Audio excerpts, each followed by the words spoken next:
하나님 말씀은 사무엘상 10장 9절에서 16절까지의 말씀입니다.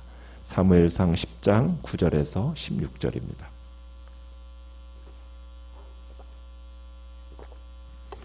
사무엘상 10장 9절입니다. 그가 사무엘에게서 떠나려고 몸을 돌이킬 때에 하나님이 새 마음을 주셨고 그날 그 징조도 다 응하니라.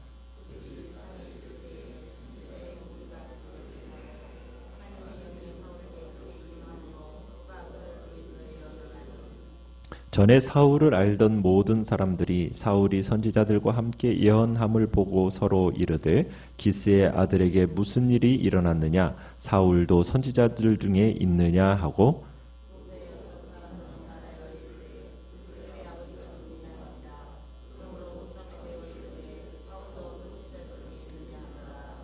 사울이 예언하기를 마치고 산당으로 가니라.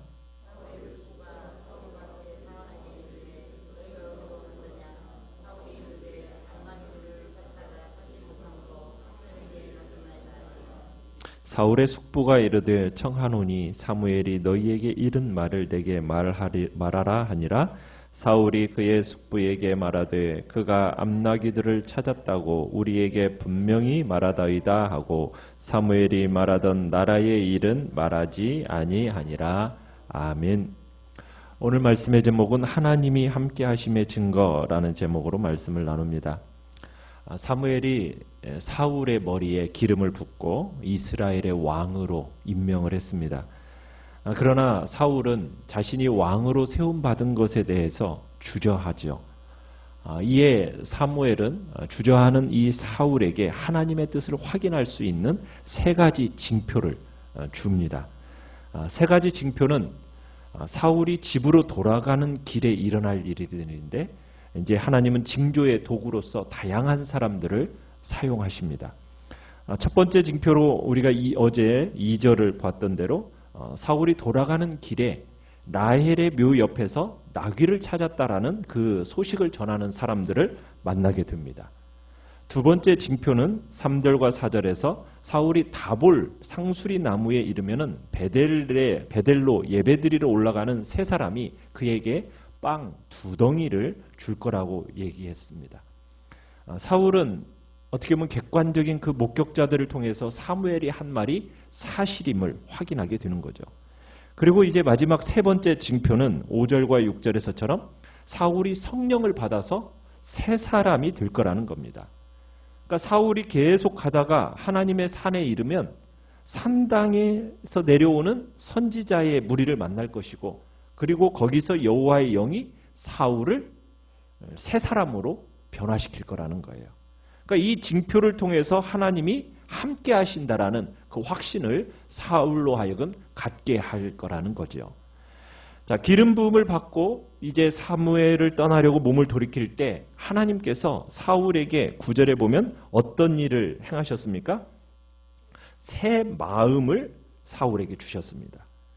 그러면서 9절에서 얘기하는 것처럼 사울이 사무엘에게로부터 받은 그 세 가지 징표가 모두 성취되었다 이렇게 표현을 하고 있습니다.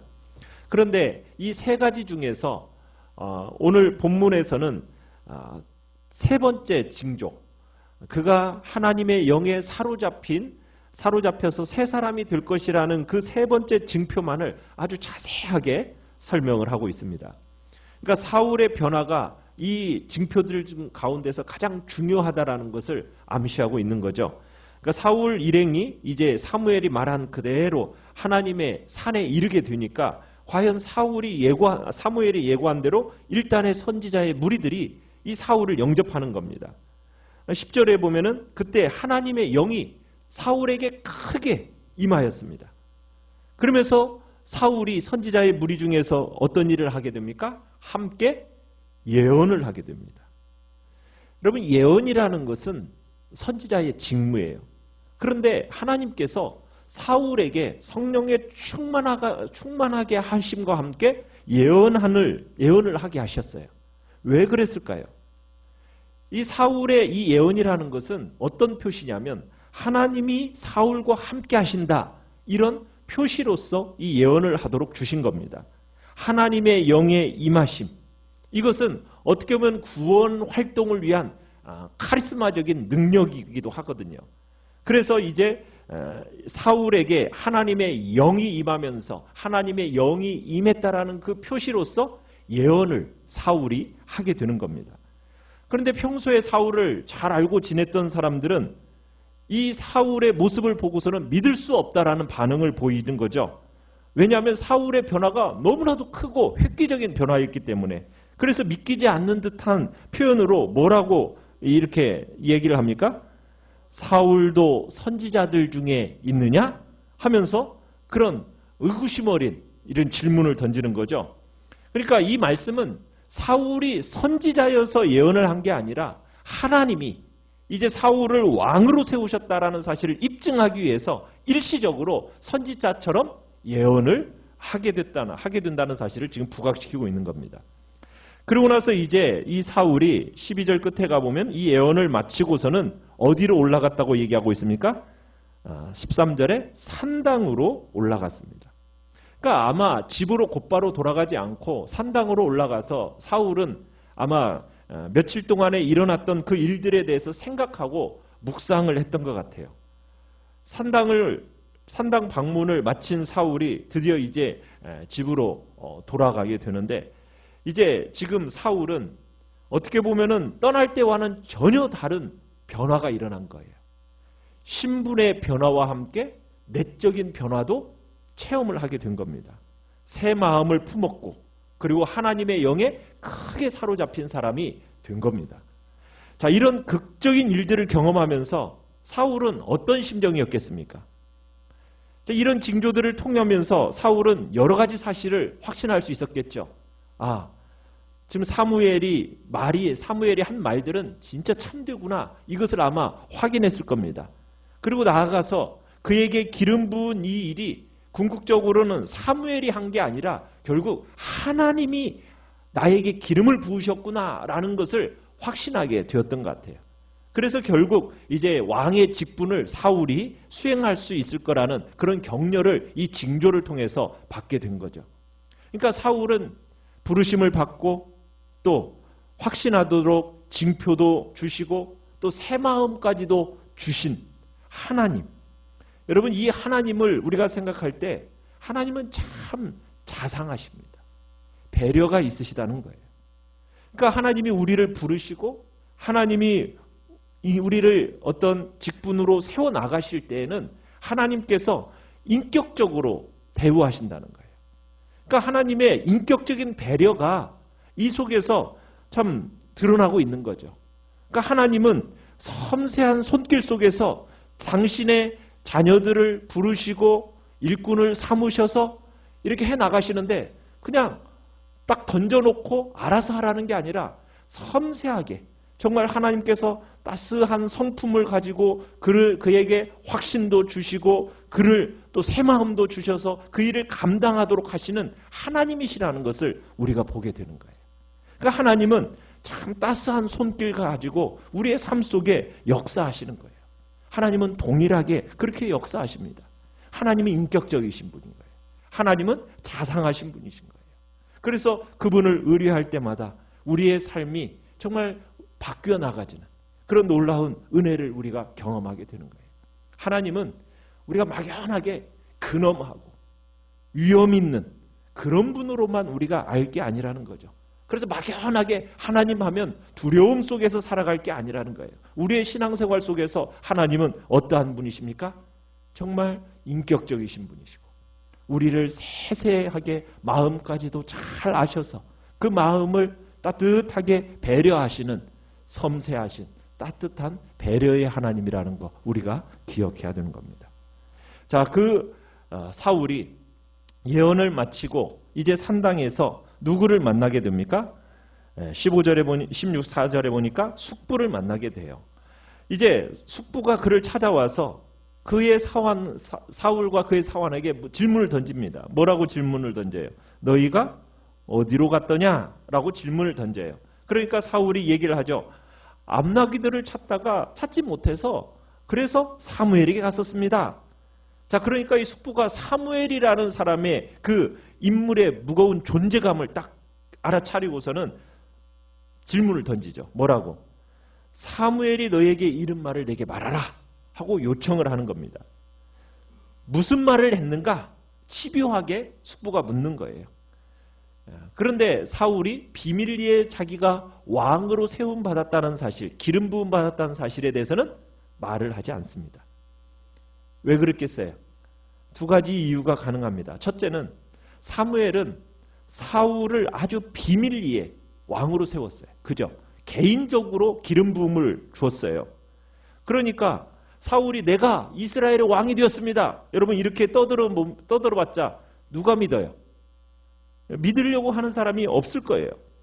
또 사울이 자신이 왕이다라고 선언해도 사람들을 쉽게 납득시킬 만한 일이 안 되는 겁니다.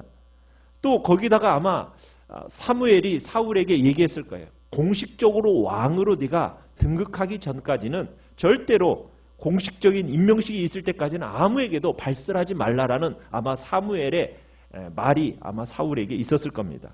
그러니까 때가 되기 전까지는 개인적으로 사울이 준비되고 공적으로 백성들이 그것들을 받아들일 준비가 될 때까지는 그 일들을 친척에게까지라도 어떻게 해야 된다? 비밀로 해야 한다. 그렇지 않으면 어떻게 될 수가 있어요? 그르칠 수가 있잖아요. 그죠? 그러니까 사울의 침묵이 중요했던 거예요. 그러니까 이 사울의 침묵은 어떻게 보면 그의 순종과 그의 지혜를 보여주는 겁니다. 여러분 신중한 사람들은 어떤 기쁜 소식을 듣든지 무슨 어떤 또 안 좋은 소식을 듣든지 그것을 함부로 발설하는 게 아닙니다. 성취될 때까지는 기다리는 거예요. 왜? 함부로 발설했다가 그것이 하나님을 앞설 수 있기 때문에 하나님의 때가 되기 전에는 내가 먼저 입으로 떠들어대는 것은 반칙이라는 거예요. 내가 하나님보다 더 잘난 게 아니잖아요. 그래서 우리의 믿음의 선배들은 보면요. 하나님으로부터 너무너무 기쁜 소식을 들었잖아요. 그러면은 그 일을 막 떠벌리고 다닐 게 아닙니다. 성취되기 전까지는 굳게 입을 다물었어요. 참 근데 침묵하고 입을 다문다는 게 쉬워요, 어려워요? 참 어려운 일입니다. 왜? 침묵이라는 것이 쉽지 않아요. 여러분 그러나 절제 없는 말, 경솔한 발설, 여러분 이런 것들은 중요한 일을 그르치게 됩니다. 게다가 혼자만 알고 있는 중대한 일을 여러분 마음속에 담아둔다라는 것은 더더욱 쉬운 일이 아니죠. 여기에 침묵의 지혜가 요구되는 거예요. 믿음의 때를 기다리는 인내가 요구되는 겁니다. 그렇지 않으면은 조급한 마음으로 말을 앞세워서 하나님보다 앞서가다가 여러분 일을 엉망으로 만들게 되는 거예요. 믿음의 침묵이 그래서 중요한 거예요.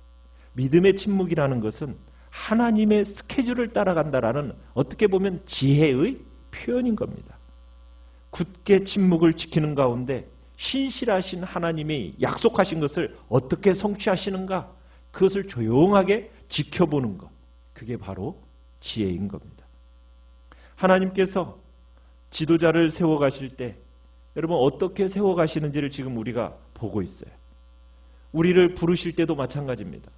그 부르심을 우리가 경험함에 감에 있어서 외적인 부르심이 있고 그 외적인 부르심과 함께 우리의 속에 내적인 변화가 동반되는 거예요. 그 다음에는 우리는 기다리는 지혜가 있어야 됩니다. 그리고 침묵하는 지혜가 있어야 돼요. 사울에게 요구되어지는 외적인 부르심, 내적인 변화, 그리고 길갈에서 기다리라 하는 기다림의 지혜, 그리고 오늘은 침묵의 지혜, 잠잠하는 지혜. 기름 부음 받았다고 떠벌리는 사람, 그건 지도자의 자격이 없는 거죠. 하나님이 세우실 때까지 기다리는 것, 잠잠히 기다리면서 하나님께서 정말 사람들로부터 인정받을 때까지는 잠잠하는 것이 바로 지혜라는 것을 오늘 사울을 통해서 우리에게 보여주고 있는 겁니다. 오늘 우리는 하나님은 어떠한 분이십니까? 우리에게 인격적으로 다가오시는 분이시고 사울을 세우셨던 주님의 손길이 정말 섬세하고 배려 있게 우리에게 다가오는 것처럼 오늘도 우리에게 하나님은 배려 있는 성품을 가지고 우리를 섬세하게 이끌고 가고 계신다라는 것을 믿으면서 오늘도 주님의 선한 인도를 받는 복되는 종이 있기를 간절히 축원합니다. 오늘 말씀을 생각하면서 기도하시고요.